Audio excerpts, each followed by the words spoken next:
Bismillahirrahmanirrahim. Assalamualaikum warahmatullahi wabarakatuh. Sebelumnya perkenalkan saya Asyifa Drafiyah dengan nomor NIM A410190010 dari mahasiswa Universitas Muhammadiyah Surakarta, Fakultas Keguruan dan Ilmu Pendidikan, Program Studi Pendidikan Matematika. Di sini saya akan mempresentasikan hasil proyek saya yaitu uji eigenvalue, uji validitas biserial, dan uji reliabilitas biserial KR20 soal esai Hodge materi teorema Pitagoras kelas 8 SMP. Dengan dosen pembimbing Naufal Ishartono SPD MPD untuk memenuhi ujian tengah semester mata kuliah praktikum penilaian hasil belajar matematika.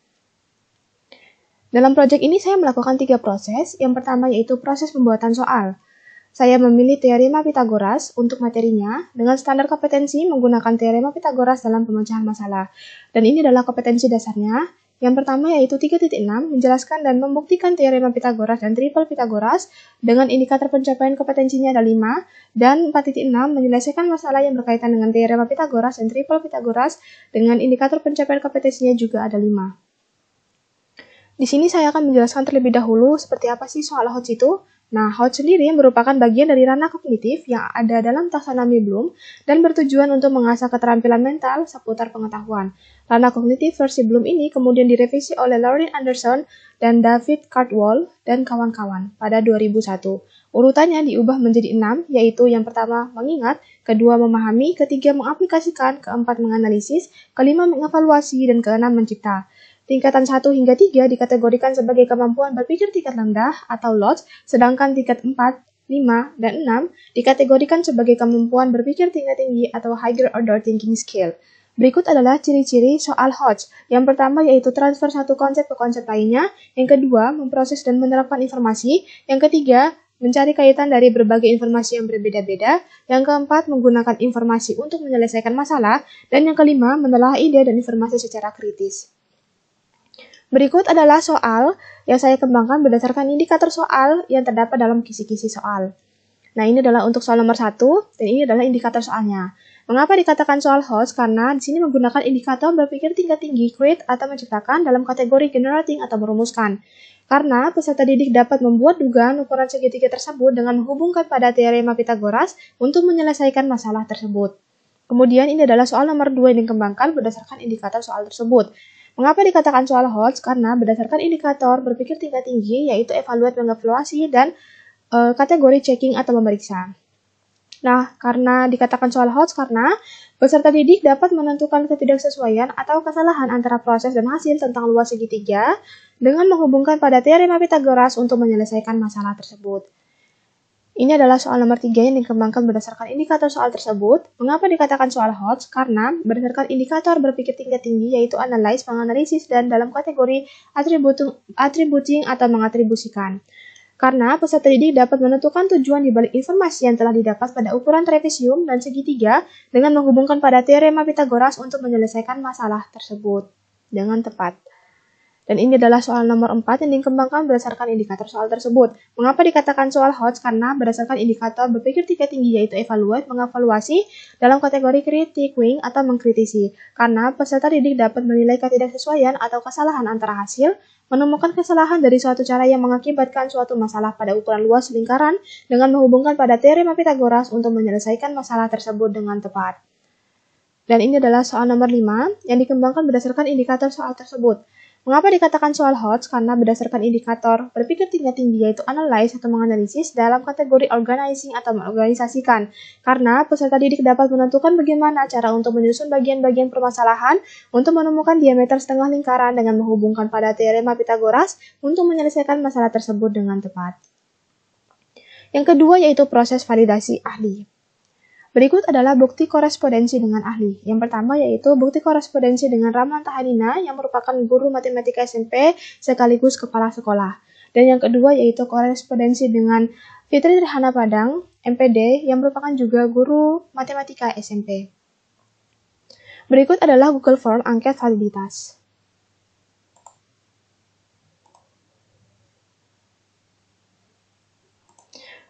Ini adalah Google Form atau lembar validasi ahli soal teorema Pitagoras berbasis Hodge. Seperti inilah lembar validasi dalam bentuk Google Form. Jadi ahli atau validator dapat memberikan nilai berdasarkan pernyataan pada setiap soalnya. Nah, di sini untuk 4 sangat setuju, 3 setuju, 2 tidak setuju, dan 1 sangat setuju. Mohon maaf, 1 sangat tidak setuju. Dan ini adalah hasil penilaian yang diisi dalam Google Form tadi. Jadi adalah nilai-nilainya yang diberikan pada tiap soal dan pada setiap pernyataan. Nah, di sini juga ada saran, komentar, dan juga kesimpulan. Nah, ini yang telah di-download dalam bentuk Excel. Seperti ini. Ya.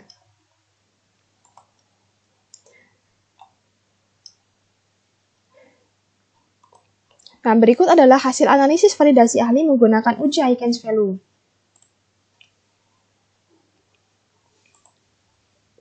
Nah, ini adalah uji validitas instrumen menggunakan Aikens value. Ini untuk soal nomor 1, soal nomor 2, soal nomor 3, soal nomor 4, soal nomor 5, dan ini adalah gabungan dari keseluruhan nilai-nilai yang telah diberikan oleh ahli pada setiap soalnya dan pada setiap pernyataannya, seperti ini. Nah, jadi di sini untuk soal nomor 1, kriteria validitas tinggi terdapat pada pernyataan 1, 2, 6, 7, dan juga 8. Nah, yang lainnya mendapatkan nilai validitas sedang atau kriteria validitas sedang. Nah, bagaimana bisa mendapatkan kriteria tersebut? Yaitu dengan menggunakan rumus CVI atau Content Validity Index, yaitu jumlah dari S per N per C min 1. Mohon maaf, sigma S per N dikali C min 1. Yaitu CVI adalah Content Validity Index, S adalah skor yang diterapkan atau ditetapkan setiap letter dikurangi skor terendah dalam kategori yang dipakai. Atau dengan kata lain, S sama dengan R dikurangi 1. Kemudian N adalah jumlah rater yaitu 2, dan C adalah banyaknya kategori yang dipilih rater, yaitu 4. Seperti ini. Maka setelah dihitung, menggunakan rumus seperti ini, didapatlah kriteria tersebut. Nah, ini adalah soal nomor 2. Validitas tingginya juga di nomor 1, 3, 6, 7, dan juga 8, sedangkan yang lain mendapatkan validitas sedang. Ini adalah soal nomor 3 juga. Mendapatkan validitas tinggi pada pernyataan 1, pernyataan 6, dan juga pernyataan 7 yang lainnya untuk mendapatkan validitas sedang. Kemudian ini adalah soal nomor 4, yaitu yang mendapatkan validitas tinggi pada pernyataan 1, 2, dan juga pernyataan 6, sedangkan yang lain mendapatkan validitas sedang. Dan ini adalah soal nomor 5, yang mendapatkan validitas tinggi pada pernyataan 2, 6, dan juga 7, sedangkan yang lain mendapatkan validitas sedang. Seperti itu dengan menggunakan rumus CVI tadi.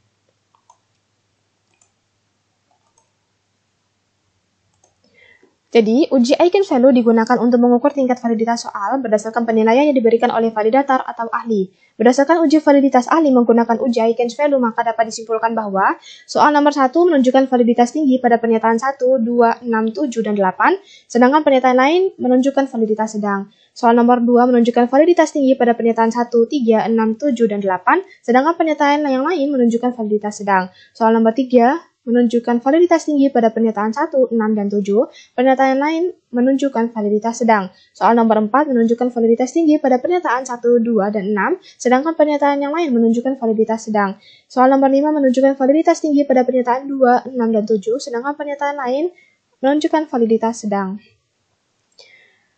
Berikut adalah saran dari para ahli, yaitu oleh karena itu, revisi soal perlu dilakukan sesuai dengan saran para ahli dan kesimpulan yang diberikan ahli. Ini adalah soal yang belum direvisi dan ini yang diberi tanda warna merah akan direvisi oleh saya untuk memperbaiki ketertataan kalimat atau kesalahan pengetikan sehingga soal tersebut dapat dibaca dengan mudah oleh subjek atau peserta didik nantinya. Dan ini adalah hasil revisi yang telah dilakukan sehingga pengetikannya lebih rapi dan juga penyusunan kata-katanya juga tertata dengan rapi.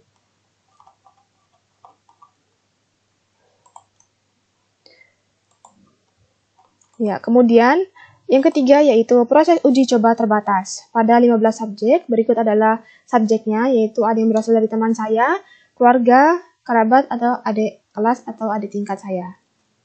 Ini adalah bukti korespondensi dengan ketiga subjek. Sebenarnya ada 15, tapi yang saya tampilkan di sini ada 3. Yang pertama yaitu Arifah Yakti Anjarsari, yang kedua Anissa Makarim Hamidah, dan yang ketiga Jinan Misrina. Berikut adalah proses pendistribusian soal. Yang pertama, soal dibuat dalam bentuk Microsoft Word, kemudian dikonvert ke dalam bentuk PDF. Yang kedua, soal dikirimkan satu persatu kepada subjek melalui media WhatsApp. Yang ketiga, subjek mengerjakan soal dan mengirimkan jawaban kembali melalui WhatsApp dalam bentuk scan, kemudian dijadikan satu dalam bentuk file PDF. Yang keempat, hasil jawaban subjek disimpan dalam Google Drive dan laptop. Berikut adalah hasil pekerjaan subjek, yaitu ada 3 subjek yang saya tampilkan. Yang pertama yaitu Nurul Anissa Faika Fauzi Abugar, yang kedua Arifah Yakti Anjarsari, dan yang ketiga Nindi Desinta. Ini adalah hasil pekerjaan subjek Faika Abugar, dia bisa menjawab dengan baik. Kemudian yang kedua yaitu ada Arifah Yakti Anjarsari, dia juga bisa menjawab dengan baik dengan menggunakan cara dan juga langkah-langkah. Kemudian yang ketiga, Nindi Desinta juga bisa menjawab dengan baik. Namun, di sini Nindi Desinta mengalami kesalahan pada 2 nomor, yaitu pada nomor 2 dan 5, sehingga pada masing-masing nomor yang salah mendapatkan nilai 0, sedangkan pada masing-masing nomor yang mendapatkan benar mendapatkan nilai 1.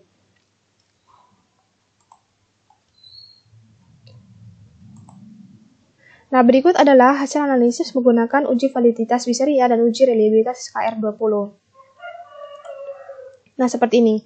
Ini adalah uji validitas Viseria untuk soal esai. Di sini ada 5 soal esai yang tadi, ini adalah 15 subjek yang tadi, dan ini adalah hasil pekerjaan dari pada subjek, dan ini adalah nilai-nilainya. Nah, ini setelah dijumlahkan, kemudian dijumlahkan juga, dan ini menggunakan rumus LPBIS, yaitu sama dengan MP min MT per ST dikali akar P per Q, di mana MP adalah rata skor dari subjek yang menjawab betul bagi butir yang dicari validitasnya, sedangkan MT rata skor total, ST yaitu standar deviasi dari skor total, P adalah proporsi peserta didik yang menjawab benar, dan Q proporsi peserta didik yang menjawab salah, atau Q sama dengan 1 min P. Nah, di sini setelah dihitung menggunakan rumus tadi, maka didapatkan bahwa soal nomor 1 dan soal nomor 4 tidak valid. Mengapa tidak valid? Karena R hitung kurang dari R tabel. Di sini R hitungnya minus 0,06, yaitu jelas kurang dari 0,5.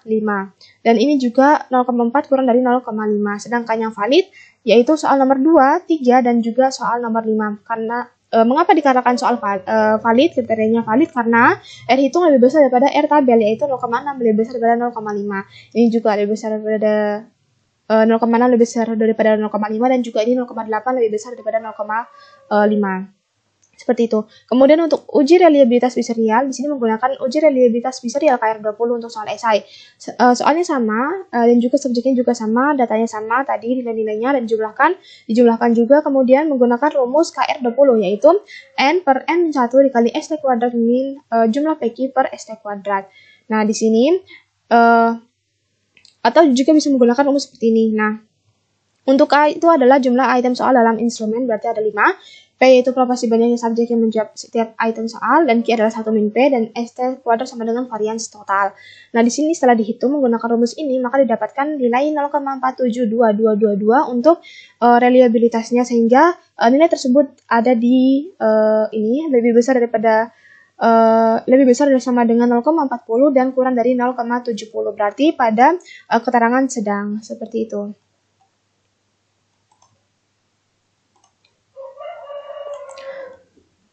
Sehingga untuk menguji validitas butir-butir instrumen lebih lanjut, maka setelah dikonsultasikan dengan ahli, selanjutnya diuji cobakan dan dianalisis dengan analisis item atau uji beda. Analisis item dilakukan dengan menghitung korelasi antar skor butir instrumen dengan skor total. Pengujian validitas tiap butir digunakan analisis item mengkorelasikan skor tiap butir dengan skor total yang merupakan jumlah tiap skor butir. Item yang mempunyai korelasi positif dengan kriterium atau skor total, serta korelasi yang tinggi menunjukkan bahwa item tersebut mempunyai validitas yang tinggi pula. Kesimpulan, berdasarkan hasil uji validitas Viseria soal esai teorema Pythagoras SMP kelas 8 SMP, maka dapat disimpulkan soal nomor 1 dan nomor 4 menunjukkan kriteria tidak valid, sedangkan untuk soal nomor 5, untuk soal nomor 2, 3, dan 5 menunjukkan kriteria yang valid. Dan untuk uji reliabilitas Viseria KR20. Reliabilitas adalah sejauh mana pengukuran dari suatu tes tetap konsisten setelah dilakukan berulang-ulang terhadap subjek dan dalam kondisi yang sama. Penelitian dianggap dapat diandalkan bila memberikan hasil yang konsisten untuk pengukuran yang sama. Saat instrumen tidak dapat dipastikan bahwa setiap item soal memiliki tingkat kesulitannya sama, maka instrumen tersebut dianalisis reliabilitasnya menggunakan rumus KR20. Kesimpulan, berdasarkan uji reliabilitas biserial KR20 pada soal esai teorema Pythagoras SMP kelas 8, dapat disimpulkan bahwa reliabilitas soal esai tersebut menunjukkan nilai 0,472222, artinya reliabilitas dengan keterangan sedang. Sehingga, berdasarkan proses pembuatan soal, proses validasi ahli, dan proses uji coba terbatas dapat disimpulkan bahwa soal HOTS SMP esai materi teorema Pythagoras harus dibuat berdasarkan standar kompetensi, kompetensi dasar, indikator, dan kriteria soal HOTS yang tertuang dalam kisi-kisi soal. Kemudian, soal tersebut diujikan melalui proses validasi ahli dengan menunjuk 2 orang ahli pada bidangnya, yaitu guru SMP Matematika untuk memberikan nilai di setiap pernyataan pada 5 soal, beserta memberikan kesimpulan dan saran. Hasil penilaian tersebut diujikan menggunakan uji I-Catch Value. Hasil uji tersebut rata-rata menunjukkan kriteria validitas tinggi dan validitas sedang pada masing-masing 5 soal tersebut. Kemudian soal direvisi sesuai masukan dan saran dari para ahli. Setelah melakukan proses validasi ahli, kemudian berlanjut ke proses uji coba terbatas pada 15 subjek. Pada 15 subjek tersebut bukan merupakan subjek yang sedang bergerak di bidang matematika atau yang tidak sedang menempuh materi teorema Pythagoras. Hasil jawaban yang diberikan para subjek atau data dari subjek diujikan menggunakan uji validitas biserial untuk mengetahui tingkat validitas tiap item soal. Berdasarkan hasil uji validitas biserial soal esai teorema Pythagoras SMP kelas 8, maka dapat disimpulkan soal nomor 1 dan nomor 4 menunjukkan kriteria tidak valid, sedangkan untuk soal nomor 2, 3, dan 5 menunjukkan kriteria yang valid. Setelah uji validitas, kemudian soal diujikan menggunakan uji reliabilitas biserial KR20 untuk mengukur sejauh mana suatu tes atau suatu soal esai tetap konsisten setelah dilakukan berulang-ulang terhadap subjek dan dalam kondisi yang sama. Berdasarkan uji reliabilitas biserial KR20 pada soal esai teorema Pythagoras SMP kelas 8, dapat disimpulkan bahwa reliabilitas soal esai tersebut menunjukkan nilai 0,472222, artinya reliabilitas dengan keterangan sedang. Demikian presentasi yang dapat saya sampaikan. Semoga bermanfaat. Untuk kurang lebihnya mohon dimaafkan. Wassalamualaikum warahmatullahi wabarakatuh.